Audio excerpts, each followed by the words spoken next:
pretend it's an earthquake. We'll just pretend it's an earthquake. Yeah, shit happens. We're like in California. In that case, if we bang it, we have to really shake it and panic. Okay. And Josh needs to go, guys, you're right. Sickness. Yeah. Make people Makes me like, feel drunk looking at it. I think that we're ready to like podcast even through earthquakes. And on that note, hello and welcome back to the MMA Split podcast. I'm Matt. I'm Josh. And I'm Sylvester. And we're back to talk about everything that's happened in the world of MMA, UFC, and a little bit of boxing as well. We've got UFC Fight Night Vegas 36, the British invasion to break down, and a little bit of MMA news and a couple of things in the boxing that I want to touch on as well. But only place that we can start is with the British invasion. It was all going so well. Great card, fantastic one for the Brits. If you don't count Modestas Bukauskas, who although grew up in Britain, was flying the Lithuanian flag, you could argue that at coming into the main event, Britain was facing a potential clean sweep on the night. Unfortunately, that was not the case. Darren Till came up short. He came up short against a very workmanlike, but grappling heavy and very efficient Derek Brunson. And I got to be honest, after a pretty fun night of fights, this was a bit of a dampener if you were an English fan. Well, it was a good fight. The end got, well, Matt got really excited at the end when everyone thought Till was about to knock him out. Matt got up, kicked the table, there was beer everywhere. Till got excited. And you saw what's happening though, right? Well, he can't, as soon as he opens up with the striking, as soon as he starts letting his hands go, he kind of just goes to shit a little bit. He leaves his chin a little high, his hands a little low, and in this case, his weight a little too far back and a little too upright to ever have any chance of defending that double leg. And all credit to Brunson. It was very nicely timed and everything else. But, you know, as soon as Till tried to take the fight to him, again, just once again, you know, we're left to question if he's really at an elite level or if this is, you know, a guy that just kind of hits hard. Is this Till or Brunson you're talking about? Till. Well, okay. Can I make a little suggestion? Shall we just talk about Brunson first? Because one thing that I think is, I've already seen it happen. It's going to continue to happen, not just on the UK and British press, but in the American media as well, where the narrative is all going to be about Darren Till and not what Derek Brunson did. And I think we should definitely give Derek Brunson his dues first and foremost. This is the fifth fight in a row he's won. It's the fifth fight in a row where he's come in as the betting underdog with the majority of people thinking that he's going to lose. It's his fifth fight in a row with Stanford MMA. Obviously, you've backed this guy beforehand, but I'm talking about the general public. Yeah, no, totally agree. And okay, at 37, he might not be the athlete that he was at 31. He might not have that explosivity, but he knows what he is. He knows how to implement it. He's really smart. He's really patient. Mentally, he's fucking solid. He's got his head in exactly the right place. And he's delivering. And he's shutting down these hype trains. I really like Brunson. I like the way that he handled the post-fight speech, straight away calling Izzy out. Straight away, and being and the way that he did it as well, because he knows he's been defeated in the first round, but he also knows that pretty much everybody that's chasing Izzy has already lost to him as well. So what does he do? He's just like, you never say my name, you never talk about me, say my name, Izzy, say my name. I fucking loved it. Did Izzy reply to that? He did. He said, calm down, my son, you're still a bum. Wow. No, he said, calm down, boy. And then made a most of this, like, can you believe this first round knockout and this idiot's still calling me boy? So Izzy's engaging. But I got to say, after this, I'm looking at this and I'm thinking, I put Brunson ahead of Cannonier in terms of the title shot, in terms of if they want to wait out and what happens after Whittaker. 5-fight win streak. To agree. I think he's beaten, he's had more fights at middleweight. I tell you what, sorry, even before we sort of look at who he's beaten, if you look at his losses in the UFC, and yeah, some of these guys were over the hill when he lost to him, but also he still hasn't quite reached his potential. But it's talking, I think, Jacare Souza twice, Anderson Silva, Izzy, Whittaker, You know, who else has he lost? I think that might be it for everyone. And Yoel Romero. So it's not like you really kind of think of him as a guy that loses a lot. He's a guy that used to lose about as many as he won against top level competition. And now you're arguably beating top competition. And you're right, Matt. I'm glad we're doing this first. There's a lot of good things to say about Brunson. You know, especially since the switch. The guy looks much rejuvenated, and I think the benefit of having that Henry Hoof, very simple striking style and approach, no clutter in a fighter's brain, it really helps grapple heavy fighters to really implement the game in the best way. I mean, that camp is. Sorry, go ahead. No, please finish your point. I'll chime in. I'm just going to wrap up and say, you know, that camp really is a dream come true for any kind of specialist, even if you're a striking specialist, because they seem just so adept at really molding your game around your strengths, mitigating your weaknesses, and finding ways to turn you into a winner. Well, touching on that, I think one thing Henry Hoof does very well is he's a real guy who believes in the fundamentals. He's not trying to overcomplicate it. He very much takes the approach that a lot of this is simple stuff executed well. And it's when you try and do everything else and think, you know, too advanced and too elite and doing spinning this and spinning that and 6-punch combinations, actually you get yourself in trouble. Keep it simple, basics. It's what Michael Chandler said. It's what a lot of his guys say. It's just we keep it really simple. Yeah. Do the fundamentals. Keep it simple, stupid. I don't know why I didn't do the fourth finger. Kiss. Keep it simple, stupid. The amount of times I've heard one of them say that and then look back at Henry in the post-fight speeches, I'm pretty sure it's like every third thing he says. His wrestling is actually unbelievable. It's excellent. I just thought I'd say that. I think he's one of the best wrestlers. I'm not saying he's the best. I mean, there's many great, but one of the best wrestlers I've seen in the UFC. In terms of, he knows almost every time when to go. And if he goes, it's going to be like, the setup is perfect. Very well. Yeah, and he's definitely the best wrestler in the division. His ground and pound is nasty. And it's a funny thing. Sometimes it's a tactical thing as well. When you look at his run when he was just knocking guys out in the first round and then getting himself in trouble in the first round, we see this so often with wrestlers where they fall in love with their hands. And sometimes that can work. And then you get a Robert Whittaker fight or an Izzy fight where it just completely blows up in your face. So the fact that he's really understanding, you know, that old adage of if you're constantly looking for the knockout, you're never going to win the decision, and sort of playing the long game, trusting in his conditioning. He's looked fantastic. And it's interesting. Josh Thompson and Big John McCarthy already had their thoughts out, and they thought that it was a bit of a worry in terms of looking at his chances in the title shot. They said, oh, he's getting very tired after round one. And he did seem a little gassed after round one. But then you read that he's got torn cartilage in his knee. He could barely train for the last 3 weeks. He's got cracked ribs. It's like, hang on a sec, guys. Maybe that's a factor, because he didn't look like he was that tired until sort of like the 4th round against Kevin Holland. Did you notice also on the ground, he doesn't ever go really for a finish. He's just, I mean, he did at the end because the position was perfect for him. He doesn't try. He just very nice. Keeps you on the ground, works enough to never get it, you know, stopped. It's almost like he knows. He'll wait like 20 seconds, do nothing. And you think, oh, is the ref going to boom, elbow in the face? Okay, you've got another 20 seconds. You can pause this and be very patient. I think he's very comfortable in side control. So side control is one leg in.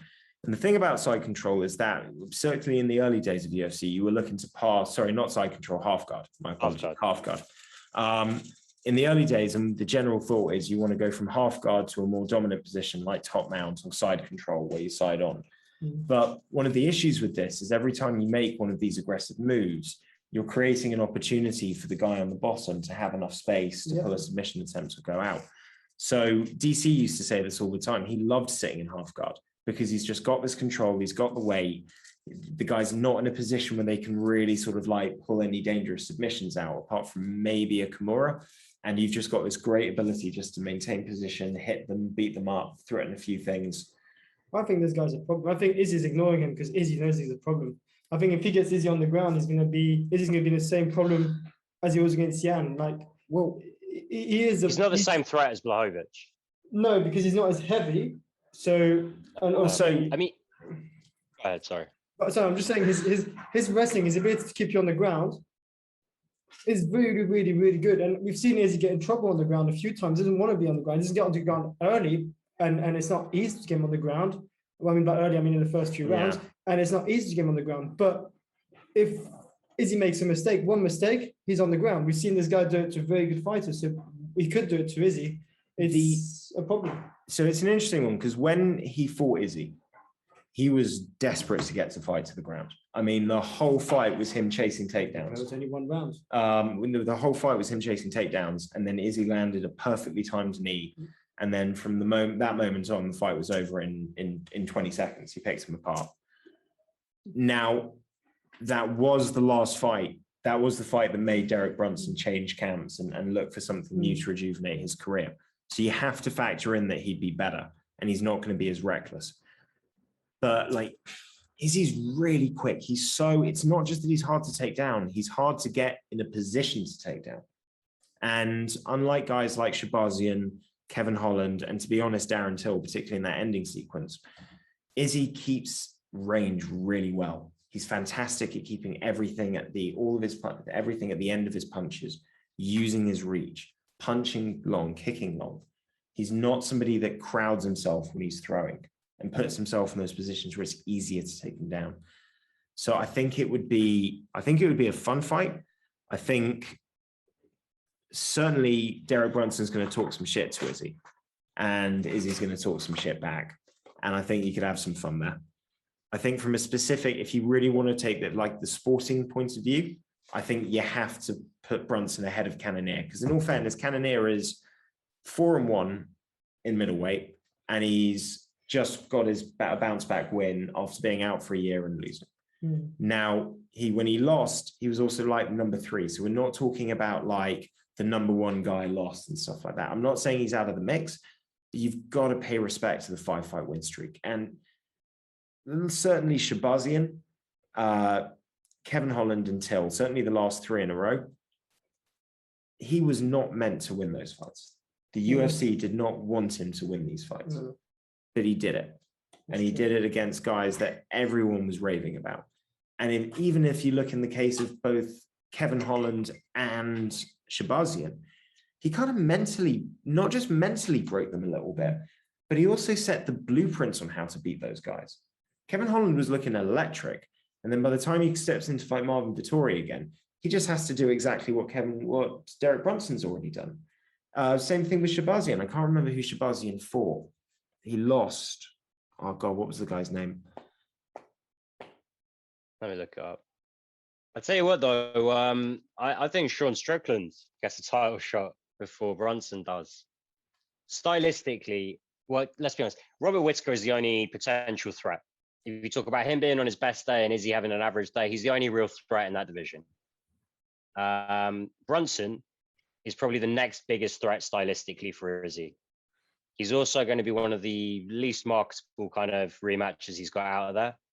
And frankly, he already beat him once. So I feel like Izzy's going to be able to turn down that Brunson fight at least a couple of times while they've still got guys rising up the rankings there that Izzy hasn't beat yet, particularly when they're exciting guys, and it's going to kind of help build Izzy's legacy a little quicker than if he was to take a rematch with Brunson. I'll give you this on Sean Strickland. I think he is the guy that you are guaranteed to have the most entertaining and action-packed fight with Izzy. Because out of all the guys, he's the one that's really just going to come forward no matter what. Even if he's being picked apart, he will not stop coming forward. I think that if Strickland was to get a title shot kind of in the next year or two and be around where I expect him to be at that point, I still think Izzy takes him out in the first round. Izzy's just another level. All respect to Sean. That's just what I think of Izzy. Shabazian's wins before Brunson, the Brunson fight. Tavares, Jack Marshman, Charles Bird, Darren Stewart. Back when Darren Stewart was in his, sort of previous slump. So, and Darren Stewart gone, man. I know, I saw that in the news, but it's not the biggest of surprises. Let's be real. Nah. Light heavyweight was a bad decision. Really bad decision. It is what it is. Okay, we've talked about Brunson now. It's time to look at Till. I'm going to put this out there, man. I think Till's all over the shop. I don't think that I saw good preparation. I don't think I saw progression. I'll be honest, I don't think I saw a guy who I thought was in particularly good shape. He didn't look like he was in that good shape. I saw a picture of him, his body physique, the night that he fought Tyron Woodley, and his body physique last night, just like a still image. And it's exactly the same. It's just extra flap. You know what I mean? It's not. I think he's enjoying the weight, the extra weight. I don't think he's living as disciplined a life and then going, okay, I just don't have to cut an ungodly amount, but I'm still in good shape. And that's a real worry. Just everything about him seemed, I know this is a stupid thing to say, his hair, just nothing about him looked prepared. He just looked like a guy who wasn't prepared. I know that's a stupid thing to say, but it all... So I would just say for the body though, like it's different sometimes because he went through tremendous weight cuts to make 170. So there's no way of doing that without looking shredded. You know, if you're holding on to more water, you could be in better shape and have a bit of a dad body even. But it's different for different people. I do think that he could definitely stand to put on a little bit of mass, particularly given that his takedown defense can be fucking atrocious sometimes. Sometimes it's okay, but where was the sprawl? Where was the sprawl? Not just that, but okay, so if it was just the body type, but he looked like he was, you know, moving like his old self, I'd say it's one thing. He just looked a little slow and plodding. And I'll be honest, very predictable. It became pretty easy for Brunson to know, well, he's going to fake a couple of times and then he's going to come in with a 1-2 left straight. And I just need to duck and I'm eventually going to get my opening. In the third round, he'd started initiating some kicks and that was creating a little bit of variety. But like you say, the moment that he thought he even had him a little hurt, he just completely charged in. There was no patience. There was no timing. There was no setting anything up. He just looked like a guy who thought, I've got to punch his chance here. This is my moment before I get takedown again. And classic Till. Sorry, I thought there was a lot. Fast going forward, slow coming back. And unfortunately, tapped very quickly. Very quickly. The submission defense, the ground defense, everything was not good enough. No, he should not let the way Brunson slipped his arm in. Very nice, you know, very nice. Is exactly how you'd want it to happen. But frankly, even I don't know why he turned to his back after giving up top mount like that. But when he bucked him, yeah, he bucks him. Yeah, he was panicking on the bottom. When as soon as he was going to scramble. Yeah, he couldn't even. He was even not even thinking. You saw him was just moving all over the place. And Brunson was just calm, composed. Oh, there's your neck. Thank you very much. Now, here's some thoughts. Option A, option B, option C. Do you think Darren needs to, A, go back with the same team, stay at middleweight, make himself a more complete fighter? Mm-hmm. Just go back, really train, fucking do nothing but take down defense, all that kind of stuff, maybe put some muscle on that. Option B, is Liverpool teams taking them as far as he can go? As far as they can take him. He needs to move to a gym where he's going to get more guys to spar with, more wrestlers to train with, more coaches with wrestling background and a more complete mixed martial arts experience to train him and make him a true, complete MMA fighter.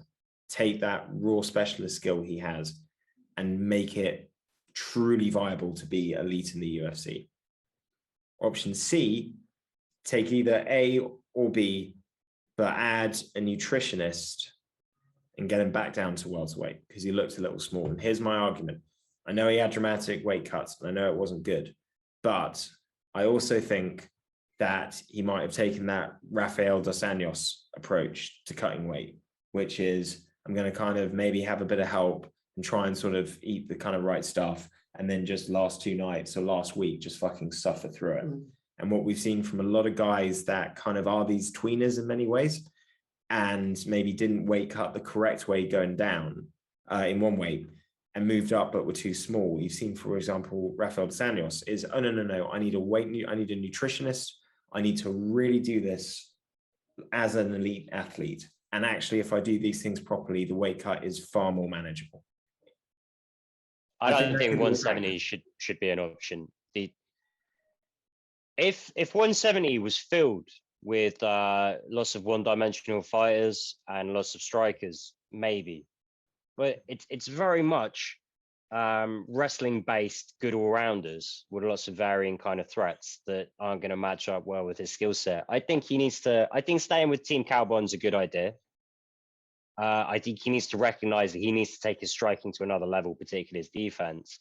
And absolutely, he needs to start visiting some other gyms and just putting in some time here and there, getting some really elite wrestling defense, really shoring up his jiu-jitsu game, so that when he's in these positions, he can better, he doesn't need to like reinvent himself as a fighter, but he needs to get to a point where if someone starts looking up a takedown, he knows what to do, or at the very least, he knows how to create space and create a frame so that when he hits the ground, that stupid buck and no scramble shit isn't going to be in his arsenal anymore. He's actually going to be working back to his feet instead. Just little tweaks here and there. But yeah, I think the nutritionist isn't a bad idea because he could stand to put on a little more muscle if he's going to, and I think he should stay at 185. And, just really, all he's got to do is improve his weaknesses to the point that they're not as glaring. Okay. It can't be a case that you lose a takedown like that. And as soon as he got taken down, there was a part of you that starts thinking, he's doing all the wrong things here. Now he's given up his back when, yeah, sure, top mount's not fun, but he didn't really do much to defend that rear naked choke. And as soon as like Brunson's right arm was even halfway under his chin, I knew it was over. Yeah. Well, let me ask you this though as well. Do you not think that the striking needs to become a little bit more varied? There has to be more than the jab straight. It was too readable, and it made him very easy to get taken down. No knees, no threat of an uppercut, no body shots. Just all these things that you can do to negate the openings that a wrestler's going to take to try and take you down. None of that was there. He storms in like a bull, and he backs out like a fucking lorry bin. Just bin lorry, sorry. Just very, very quick coming in, ridiculously slow coming out. He just needs to get it into his head that you're going to get hit sometimes. Don't just fucking stand up and take it on the chin with your hands down. It just doesn't make any sense. I've just seen his striking kind of stagnate for a while now. And yeah, it doesn't matter too much because he has got some nice shots and he has got some power. But he loves stepping in with the elbow sometimes. And really, that could be better served as a counter strike. But he just doesn't have that aspect to his game. He came up very quickly, just being able to kind of bully people around a little bit. And even, when he fought Cowboy, it was after Cowboy had lost to Masvidal, right? And it was the fight after. Was there another loss in between? Cowboy was on the decline. And again, he caught him early and just bullied him. But he's always had these holes in his game. I don't think he's improved that much as a striker all the way back since like the draw with Dolby. I still see the same shit, the same bad habits. Good at striking in like 2 and 3 shot combos. Doesn't really open it up much more than that unless he's imminently about a finish. And frankly, just gets hit way too much and does not step back anywhere near as much as he should be. His range management is awful. Or it can be. It can be. Sometimes guys let him fight from the outside. And even then, I've seen him struggle. Whittaker very much beat him by keeping the fight there until Whittaker wanted to kind of close the gap and then instantly reset him back to this sort of tense, like outside striking battle. Well, listen, I think however you look at this, the guy's got a lot of work that needs to be done, but he's 28. He's tweeted since the fight, basically tweeted 2 pictures, one of Michael Bisping holding the belt when he won it and one of Charles Oliveira. So he's clearly saying that, look at these guys, don't count me out yet. Look at these guys that have, started far worse than myself and had far more setbacks, and they've gone on to be champions. And Charles Oliveira responded saying, keep your head up, keep training, and actually said, offered to train with him, said we should train together. Oh, yeah. I think Charles Oliveira would be a pretty good guy to help him with some rear naked choke defense. Yeah. Otis agrees. Yeah, probably does. Yeah, look, it's never too late for him, but he's got a lot of work to do. Still, that's the right attitude to have. That's what you want to hear. Absolutely. And we love Till. He's such a great character. It's just disappointing. And I know how good he can be. And I think that it just didn't feel like it was there on Saturday. And I know he has a lot of injuries. Maybe that was a factor, but Brunson had injuries and he looked pretty good. I mean, it's been nice to hear like how patriotic you two are towards Till, but it's also nice to know that I picked the right pick. I mean, I picked Brunson, God. So I was quite happy to know that my knowledge was a bit stronger than your patriotism. All right, good pick. Good pick. Thank you. Well, talking about guys with the right attitude as we segue to the co-main event, I was expecting this. Earthquake. Might have Are to you put a okay, cut Josh? in Did there. that strike where you are? No, I don't live on your table. I thought Tom Aspinall versus Sergey Spivak was going to be a good fight with some back and forth, and Aspinall coming out on top. Sergey Spivak got fucking destroyed here. He was scared, man. He was scared. He was just like running away. He's like, "Fuck this." That was His eye got busted up by that elbow, and he didn't see it coming because the knee landed, and the way he fell back, it was one of those you've been hit, and then you just make a decision like, no. What Man, was that fight? Aspinall's kind of scary, eh? Yeah, Aspinall was really, it was really good. Yeah, Spivak didn't get hit. He didn't hit him once. Didn't hit him. He tried 11 times, but none of them hit. And he got hit 16 times by 16 significant strikes. Yeah. Aspinall's the real deal, man. The guy is the real fucking McCoy. Playing it the right way. And I got to be honest, you know, if I'm in this heavyweight division, I'd probably want to take a few more fights before getting a title shot. Just because Francis Ngannou looks so much like a reinvented fighter, and there's almost no fight tape on him. I would like to see Francis Ngannou fight at least 2 or 3 times before I had to fight him next. I would agree with that. I think Francis Ngannou is also 34 or 35 years old, so you can play your cards right and just never have to fucking cross that bridge. True, that is true. And his attitude's great. He's humble. He works hard. He's eminently likable. He very different character from a different Englishman around that part of the UK that we're going to talk about later. But he wins you over. He's got the right attitude. He just wants to fight someone a bit above. He doesn't want to be too greedy. He's a chill guy. And in his post-fight press conference with the whole media, it was brilliant. They caught this on camera when he found out that he got the 50K performance bonus. He had a little cry. And then he was asked about the press conference, just like, you gotta understand, man, I've got a wife, I've got 3 little kids at home. This shit's fucking real. Trying to be able to have things and provide for them and all this kind of stuff, and that's like a real significant moment. Did you pick Aspinall as well? Yeah. Okay, just checking. And he also just said, he's like, people keep saying to me, oh, we don't know anything about you. You don't know if you have a gas tank yet. He's like, I don't know if I have a gas tank. I want to find out. I don't know about this stuff. This is new to me as well. I don't even think I'm that powerful. I'm quick. I know I'm quick, but I didn't knock him out because I'm powerful. All right. I knocked him out because he didn't see it. There's a difference.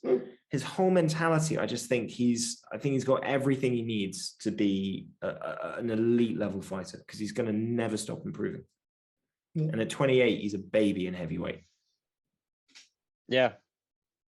Yeah, he's got a lot of room to grow in this sport. I wonder how much of that like humility is like really true though. Because with the power, I'm wondering, if you come from a pro boxing background and you're used to sparring with 16-ounce gloves on, and then you drop down to 4-ounce gloves, I wonder if you really do think that maybe you haven't quite got knockout power. Maybe. I don't know. I think he is aware that he's fighting monsters. I think that's what he means. I think he knows what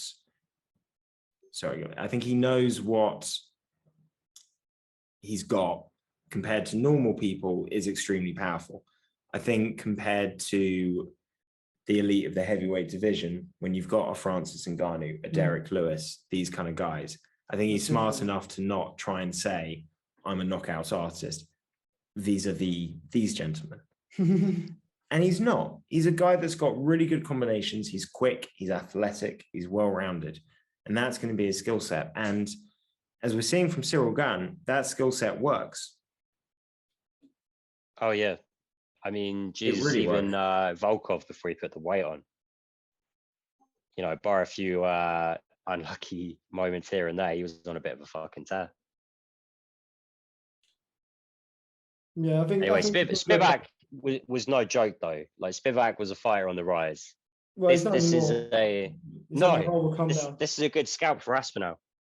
I wonder if he's going to get that grace before a title shot if he keeps winning. I think 2 more might put him in the discussion. You know, Depends who he fights. He says he wants to fight Blavoy Ivanov because he says the guy is just so unbelievably tough that he wants to test his skills against him. He just loves knocking really tough guys out. And Sergey Spivak's a really good fighter. He's a really, really good fighter. He's going to be, I mean, you think he's 2 years younger? He's 26. Well, I think he just lost like a whole year there. Maybe, yeah. Listen, it was over quick. It was over quick. And yeah, Aspinall's the man. Sorry, I had an invitation for dinner. That's why I was suddenly looking at my phone and I suddenly realized that I'm not going to make it, but didn't text anybody, which is rude, but that is not the concern of our audience. At the table right now, like waiting to order, and you're just here doing the podcast. I didn't say I was going to come. I said, I've got some stuff to do. I might be able to make it. Okay. But obviously these people took that as I'm coming. They seem all right. They seem all right. All is good. Welterweight, we have got what's that? I'm just going to delete the last few seconds. Alex Morono. That's easier. Against David Zawada. Great fight. A bit slow, but great fight. Yeah. I think Zawada should have won it. Oh, what are you talking about? Well, Zawada had 1 round where he outstruck him. He had 1 round where he was outstruck. There was 1 round where he was barely outstruck, but he got a takedown. It says in boxing, we don't go just by the numbers, though. You know, the damage counts for something here. I think Morono soundly won that fight. And I know that you can't say, well, it was a unanimous decision, so he clearly won that fight because judging is fucking atrocious. But I think he very clearly won that fight. Yeah. And he's a good fighter. He's a very intelligent guy. I haven't really listened to him on the mic before, but just hearing how much time he spends coaching and how much time literally straight after this fight, he had to fly off to be in the corner for somebody else. I like guys like that. Very hardworking, real student of the game. Kind of feels got a bit of a James Krause vibe from him. That would be a good fight. That would be a good fight. It would be a better fight than the fight that they had, because I'll say it wasn't the most entertaining fights, put it that way. The guy wins fights. I can't really complain. I know what he's saying, but I didn't really have that one circled as being fight of the night. I did think that Morono was going to get a finish though.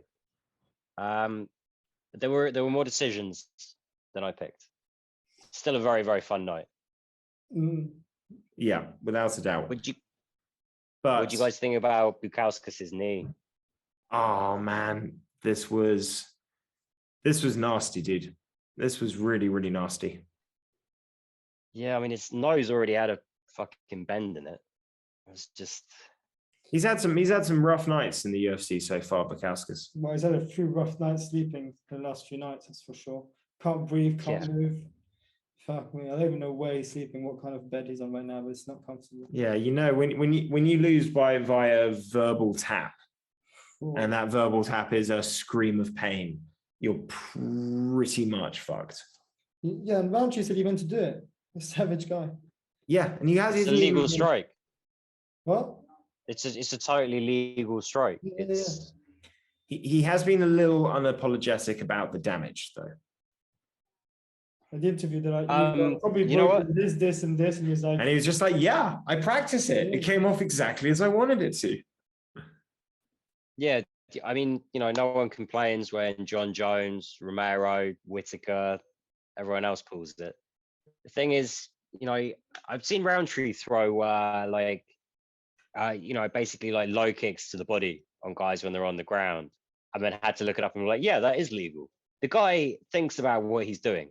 The guy can be uniquely violent at times. And frankly, as bad as it is tearing up someone's knee, particularly someone that's a young professional athlete, I still think it's infinitely better than knocking someone out in terms of long-term damage. So I don't think he should have to be in any way, shape, or form apologetic for this one. He should be annoyed that people aren't just celebrating it in front of him in a very vibrant, gregarious, eccentric way. Everyone should just be super fucking excited for him because it was a beautiful. That's fighting him terrified, no? Surely when you see a guy and you know you can do that, you'd be like, fuck, I don't want to. Well, you're not standing side on.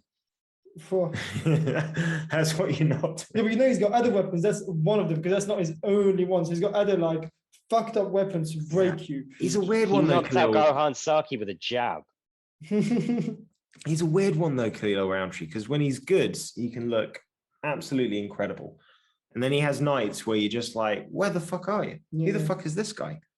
So it's a tricky one. And this was pretty nasty. And obviously with the nose break as well, you know, after what happened to him with Jimmy Cruz and then the split decision loss that I thought that he won in between.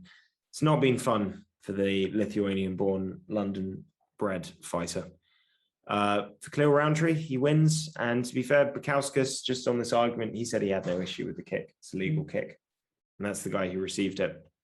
But obviously, it's a controversial point. We've already had 50% of people saying this kick should be banned. How long is Bukauskas out for? I don't know. I mean, this is at least 6 months, but probably more realistically, 12 to 18. Ooh.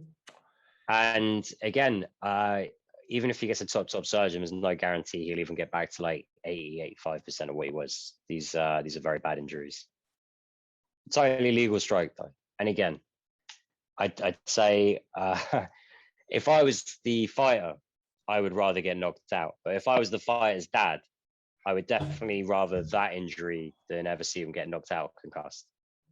Well, I suppose it's the difference between one is more damaging to your long-term health, the other one is more damaging to your career. And for a lot of these guys, when they're young, the priority is going to be the career, not the long-term damage. And it never should be that way around. I know. But talking about a guy who doesn't seem to give a fuck about long-term damage, let's talk about Paddy the Baddy Pimblet. So, okay, let's try this out then. This was a really, really, really fun UFC debut and a very fun fight. Paddy takes some shots with his chin up, man. That was looking rough until it looked good. Yeah, I don't know why everyone's so surprised by that. Paddy Pimblet's striking defense has always been awful. He's always been quite hittable, and he does leave his chin up. The thing is, Paddy went from being a very, very one-dimensional fighter with an insane grappling game, very dangerous submissions, great top control, and he moved up to 155, filled out the frame a little bit, and started putting people away with his hands. Now, I don't think that Paddy is so crazy to think that he's going to win a UFC belt or have any kind of success in this organization keeping on the feet. Well, fuck it. If that's your version of octagon jitters, if that's you being a little bit nervous and not having the poise that you may have had in your last few fights, I can forgive you. And frankly, just the fact that Paddy finishes the fight by KO, I think is just fun as fuck. I'm pretty happy about this. Well, I'll say this once he hurt him, fuck me, he went for the kill. I mean, that was a barrage of strikes. I mean, Vendramini couldn't breathe. I think he just ended up going down because it was just like, fuck this. This isn't good. This isn't stopping. Yeah. This is going to continue. Your man's a predator. Yeah, he's got that killer instinct. He's a fighter at heart. You can tell he enjoys the fight. He responded very well to being clipped as hard as he did and showed that he's got a chin. And he's a character, man. Everything after the mic,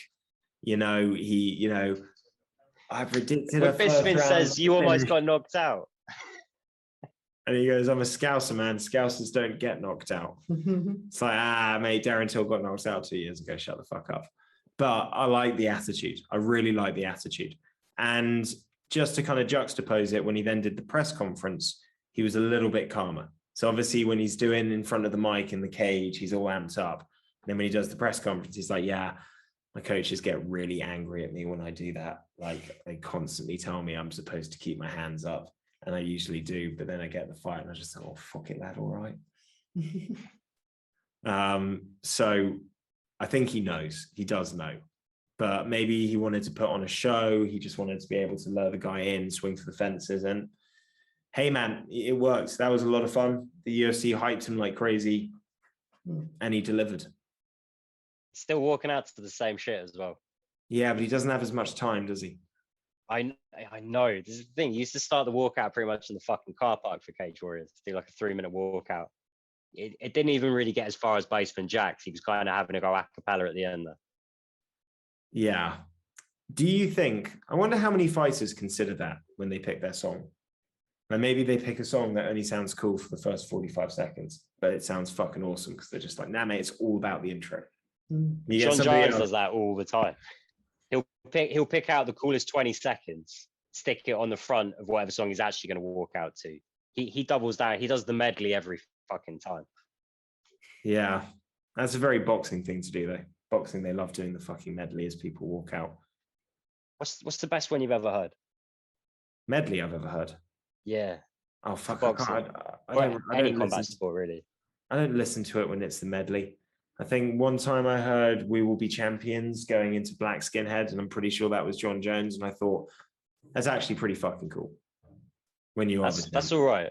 I once heard a guy walk out to the Jaws theme, and as it kind of hits the crescendo, it switched over to AC/DC Back in Black, and that this was at your call. There was probably only about 300 people there. It felt like 5,000. The place went off. It was insane. But yeah, great performance. Kicked off the main card very well. Paddy the Baddie is here, and bring on the next challenge. Let's quickly do the prelims. So I was very impressed with Molly McCann. I predicted her to lose, and I still don't think she's a particularly well-rounded fighter. She's very much a scrappy, dirty boxer. But that fight was a lot of fun. I mean, she made that a fight. Was I the only one to pick Molly on this one? I know I picked Molly. Oh, yeah? Yeah, good call. I picked. Yeah. Oh, all right. Don't worry, we're about to do the results of the picks.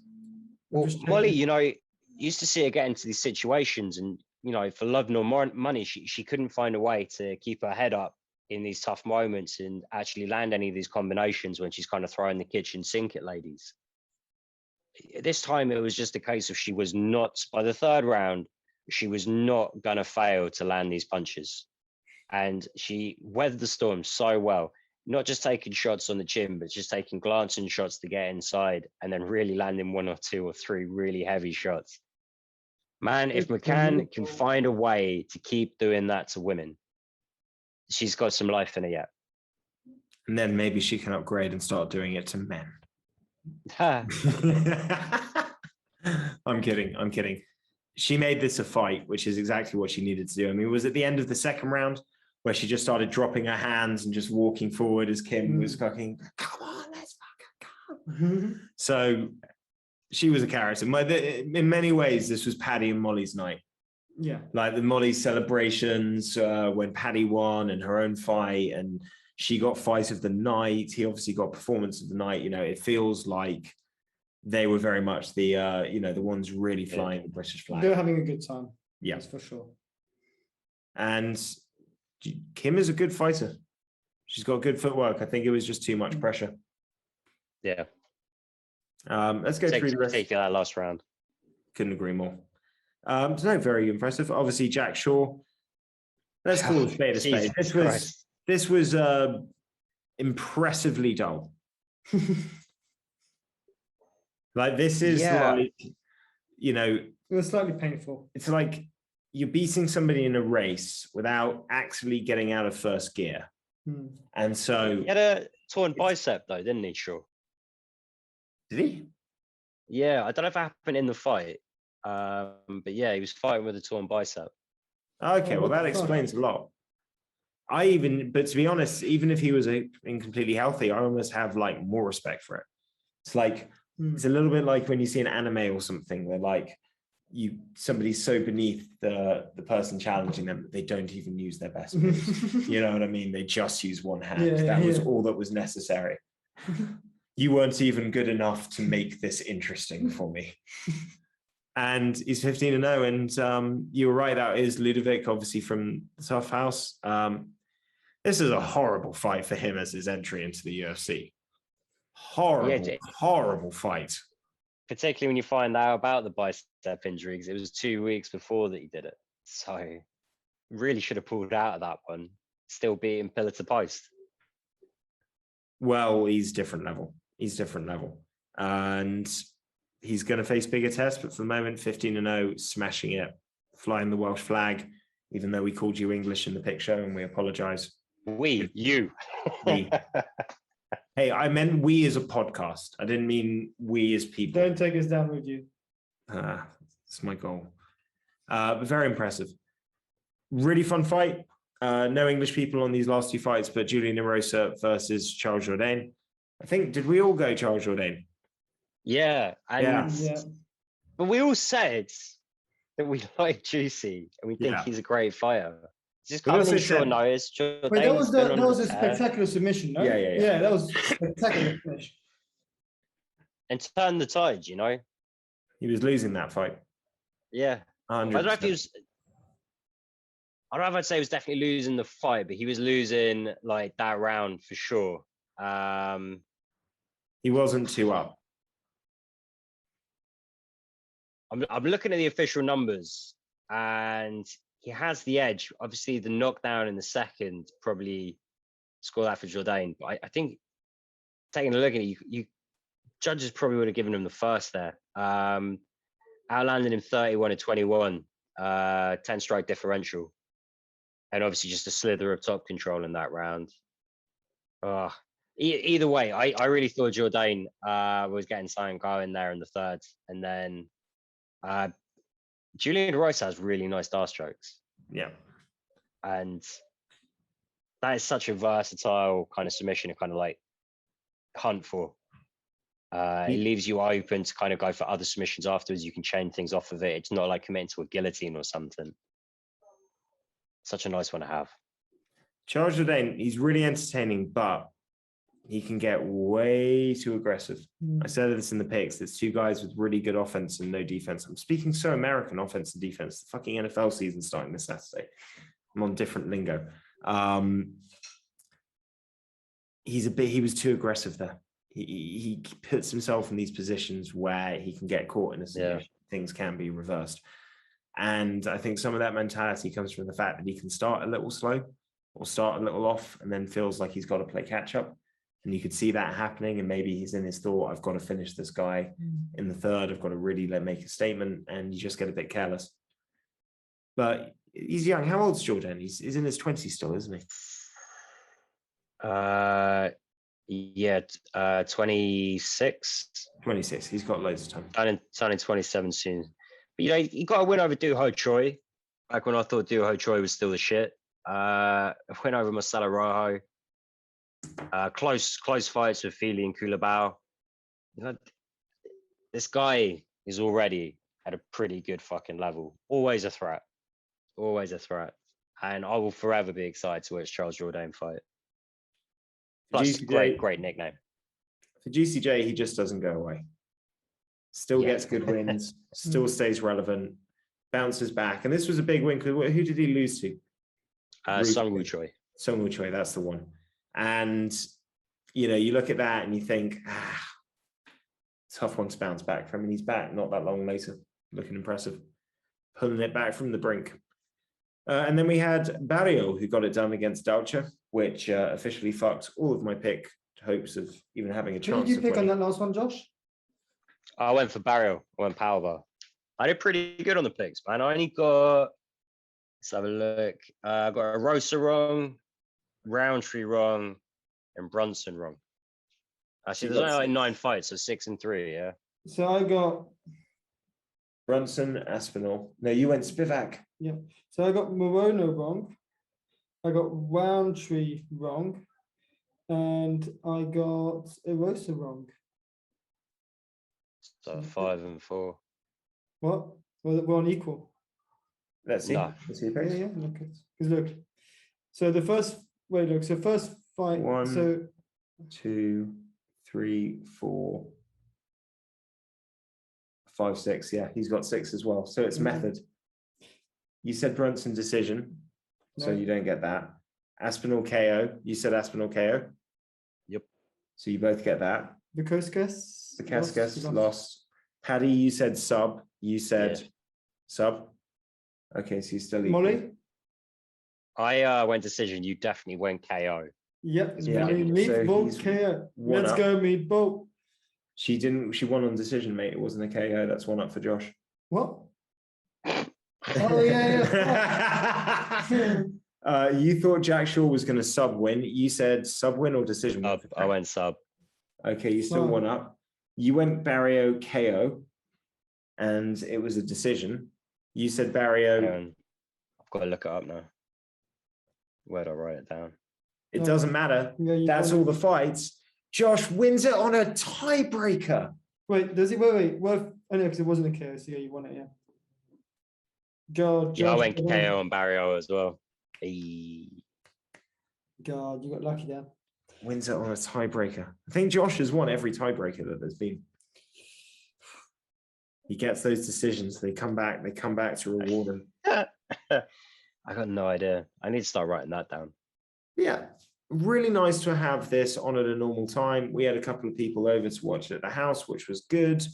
And we've got a break from the UFC now next week. Yeah. There was some other A break fights from over the everything. There was some other fights over the weekend. There was some boxing on DAZN, and apparently one championships happened. I did not watch them. I know nothing about them. But if you are interested in those things, go check them out because there's new content. On to the news.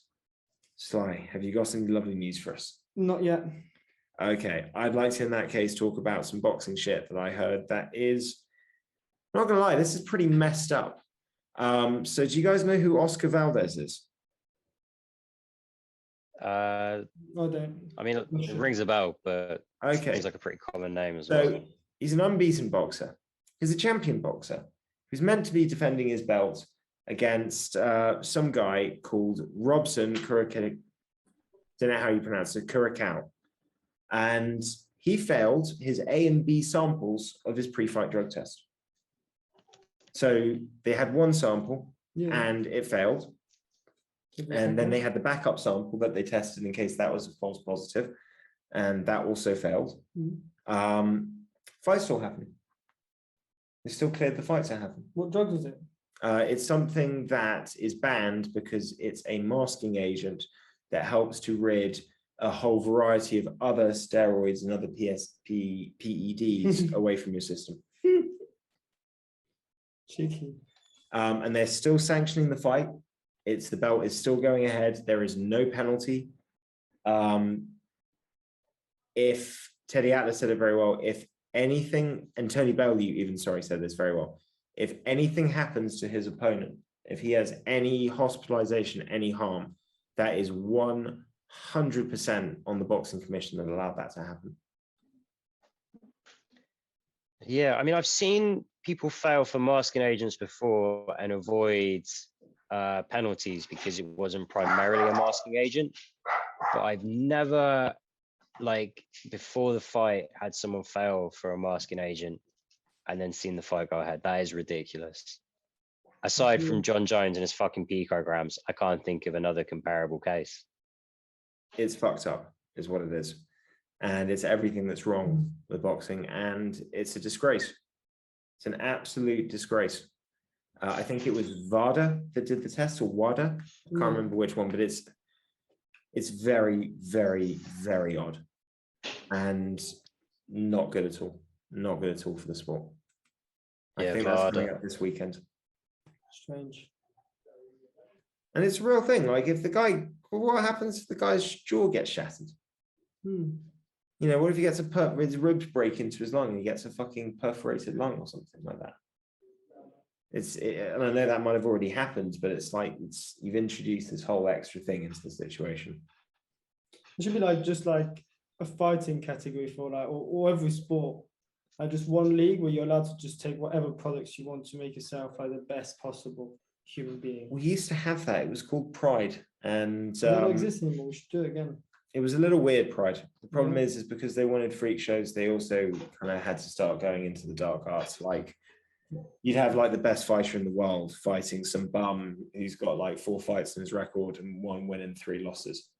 And it's like the champion, undefeated Fedor Emelianenko with 8 title defenses fighting this guy.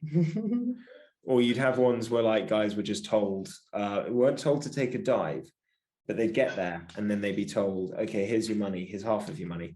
If you want the rest of your money, you know that thing that you do that's really good. Oh, what, you mean the wrestling? Yeah, none of that. You can still win the fight, but you have to do it, you know, standing and punching against that black belt Muay Thai guy with 26 knockouts on his record. It's like, oh, that's not really what I do. It's like, well, we know.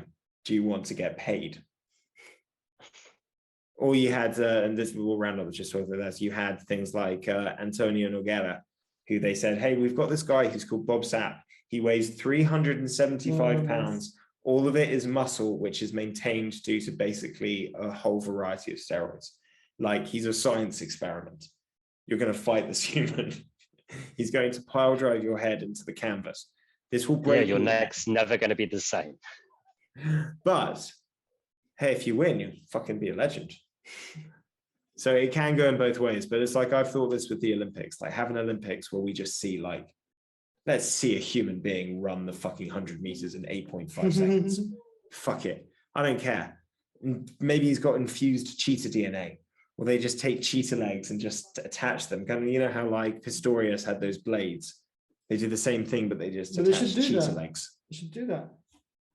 Well, let's be honest, like professional MMA, not just in Pride, but in all organizations, had a serious problem with PEDs up until kind of USADA, and then we assume it's trending down.